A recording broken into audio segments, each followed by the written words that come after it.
현재 이적 시장에서 가장 뜨거웠던 한국 선수는 김민재였죠. 2년 전 겨울에도 김민재는 아주 핫했었는데요. 전북 시절에도 유럽 팀들의 관심을 받은 적이 있었습니다. 당시에도 많은 화제를 모으면서 이적료 100억, 평균 40억 이상의 연봉으로 중국으로 이적했던 김민재였습니다.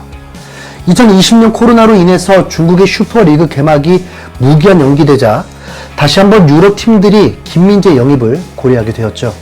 포르투와 아스날이 김민재의 이적에 관해 물었는데 김민재 소속팀인 베이징 고안 측에서는 무려 1,500만 유로의 이적료를 제시했습니다. 하나로 약 200억가량의 금액인데요. 김민재가 이렇게 대단한 선수였는지 몰랐습니다. 이번에 토트넘으로 이적한 탑급 기량의 라이트백인 맷 도어티의 이적료가 약 1,500만 유로로 추정되니까 베이징이 꽤 비싼 값을 부른 거라고 볼 수 있습니다. 사실 유럽 무대에서 아직 검증이 안 된 동양인 수비수에게 200억가량의 이적료를 투자한다는 것은 유럽 팀들에게도 모험에 가깝습니다. 그러나 A매치 경기를 치르면서 유럽 리그 출신의 공격수들도 잘 막아내고 몸싸움에서도 밀리지 않으며 공격 가담까지 가능한 모습이 유럽 구단들의 이목을 사로잡게 되었습니다. 여름이 무르익을 때쯤에는 더 많은 팀들과 링크가 나기 시작했습니다. 에버튼, 토트넘과 같은 EPL 팀과 더불어서 인터밀란, AC밀란, 라치오와 같은 세리에 A 팀들도 관심을 표한 거죠. 특히 토트넘은 국가대표팀의 주장 손흥민을 앞세워서 김민재를 설득하려는 계획을 세우기도 했습니다. 이에 대해서 확답을 하지 않았던 무리뉴지만 베르통원과 이별한 토트넘이 센터백을 구하는 건 분명한 팩트니까요. 이렇게 토트넘이 김민재에게 관심을 가진 이유는 명확합니다. 김민재 영입 레이스에서 토트넘과 선두를 다투는 팀은 바로 세리에 A의 라치오이기 때문입니다. 라치오는 아주 적극적으로 김민재 영입을 추진하고 있는데요. 베이징에서 제시한 200억가량의 이적료를 다 지금 지불할 거라고 합니다. 라치오는 어떤 팀이길래 이토록 김민재를 원하는 걸까요? 라치오는 이번 시즌 소위 떡상한 팀입니다. 2019-2020 시즌을 시작한 라치오는 세리에에서 가장 핫한 풀백인 라차리를 영입했습니다. 수비수 한 명만 영입한 라치오는 스페르코파 이탈리아나 결승에서 놀랍게도 호날두 팀 유벤투스를 3대1로 꺾고 우승컵을 차지합니다. 뿐만 아니라 리그에서도 유벤투스를 3대1로 꺾으면서 유벤투스에게 첫 패배를 안겨준 팀이기도 합니다. 유벤투스 킬러의 면모를 보여주는 라치오는 코로나로 인해서 리그 중단 전까지는 2위를 달리기도 했는데요. 아쉽게도 재개 후에 주축 선수들의 부상이 많아지면서 최종 순위는 4위로 마감을 하게 됩니다. 하지만 리그 중단 전 기세가 워낙 매서웠던 라치오는 자그마치 15년 만에 챔스 티켓을 따냈습니다. 토트넘은 안 됐는데. 이 과정에서 임모빌레는 리그 36골을 기록하면서 유러피언 골든 슈까지 수상하게 됩니다. 여기까지만 보면 김민재가 필요 없을 것 같죠? 이탈리아는 전통적으로 수비를 강조하는 경향이 있습니다. 이탈리아 하면 카데나치오잖아요. 김민재의 탄탄한 수비력은 이미 정평이 나 있는 상태고 유럽 선수들과 비교해도 경쟁력이 있으니까 라치오의 레이드에 걸린 것입니다. 게다가 중앙 지역에서 침투 패스로 골을 만들어가는 라치오의 이 스타일과 후방 로빙 패스를 자주 시도하는 김민재는 어느 정도 잘 맞는 궁합이라고 볼 수 있죠. 그런데 잘 맞긴 할 수 있지만 그가 라치오에 가는 걸 반대하는 이들도 꽤 있습니다. 특히 한국에서요. 왜냐면 이탈리아 축구는 한국에 좋지 않은 이미지를 크게 심어주었기 때문이죠. 먼저 18년이 지났는데도 아직도 회자되고 있는 안정환의 사례가 있습니다. 한국 축구의 르네상스를 펼친 장본인, 출중한 실력에 외모까지 완벽하며 한국의 슈퍼스타였던 안정환은 한국 최초로 미남의 나라 이탈리아로 이적을 하게 됩니다. 정확히는 임대 선수였죠. 페루다라는 팀인데 성공 가능성이 충분한 활약을 하던 중에 2002 한일 월드컵이 열리게 됩니다.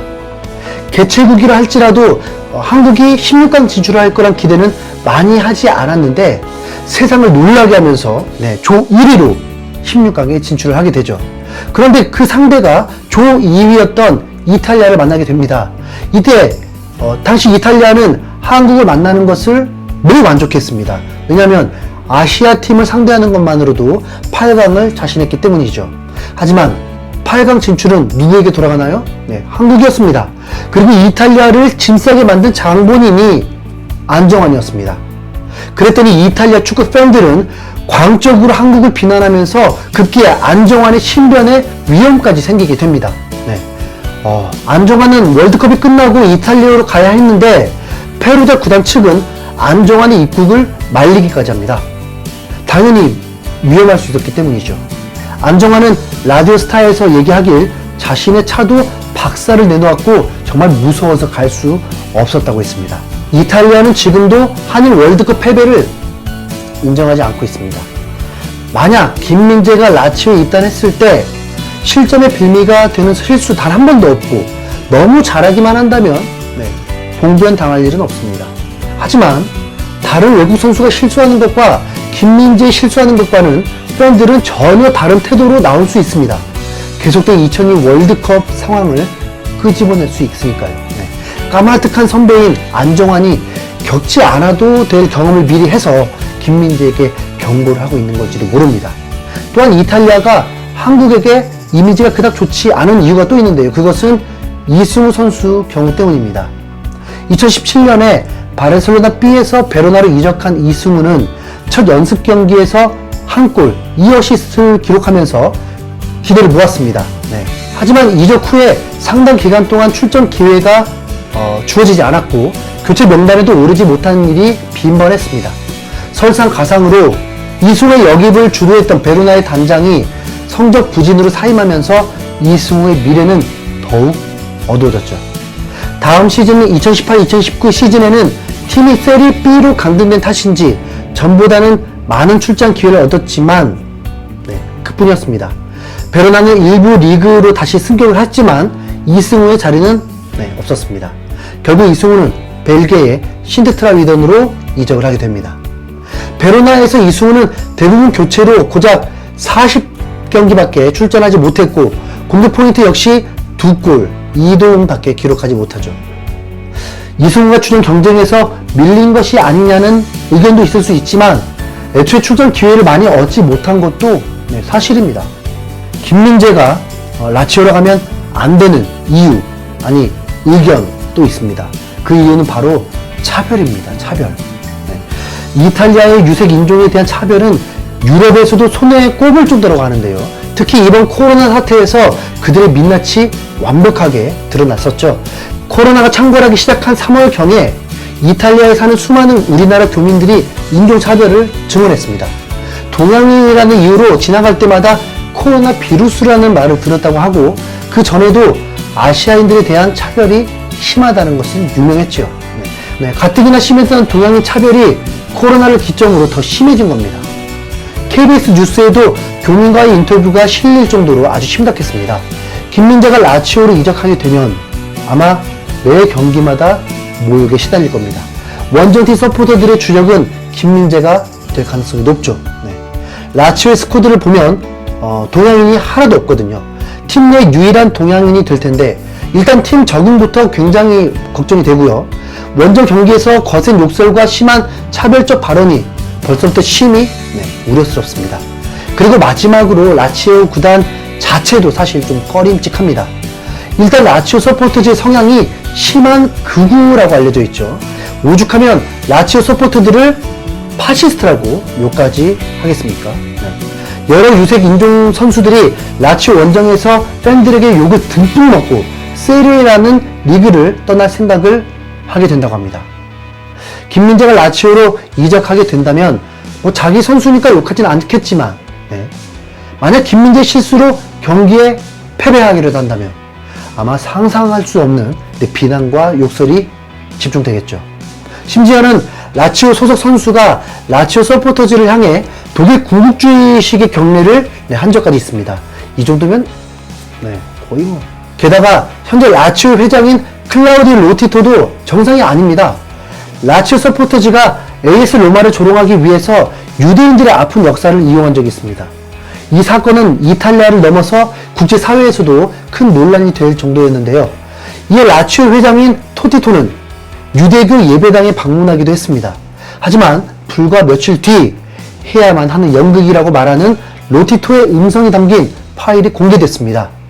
유대교 예배당을 방문하여 희생자들을 추모하는 행동이 그에게는 고작 연극에 불과했던 거죠. 우리나라 같으면 당장 사퇴해도 시원치 않았을 판국에 이탈리아에서는 이 문제가 크게 조명되지 않았습니다. 네, 반복적으로 말하지만 이탈리아라는 국가는 동양인을 차별합니다. 라치오 회장과 그 서포터들도요. 네, 자국의 국기를 가슴에 달고 치르는 월드컵 경기에서 자신들의 상대로 골을 넣었다고 테러를 서슴지 않는 나라 이탈리아. 김민재 선수가 중국으로 이적했을 때 돈을 보고 한 선택이라고 비난을 많이 했었죠. 이번 이적은 라치오가 어떤 제안을 하더라도 제발 거절했으면 좋겠습니다. 사실 키는 베이징 권한이 쥐고 있지만요. 돈을 아무리 주더라도 라치오로 간다면 축구 외적으로 김민재 선수가 너무 힘들 것 같습니다. 많은 팬들은 김민재가 토트넘에서 손흥민과 함께 경기하는 모습을 보고 싶어 할 것입니다. 아직 김민재의 이적은 정해지지 않았죠. 최근 스퍼스 웹에 따르면 토트넘은 김민재를 포기하지 않았고 임대 형식으로라도 데려오고 싶어 한다고 전했습니다. 고안도 어차피 계약 종료 때까지 뛰게 한다면 큰 손실입니다.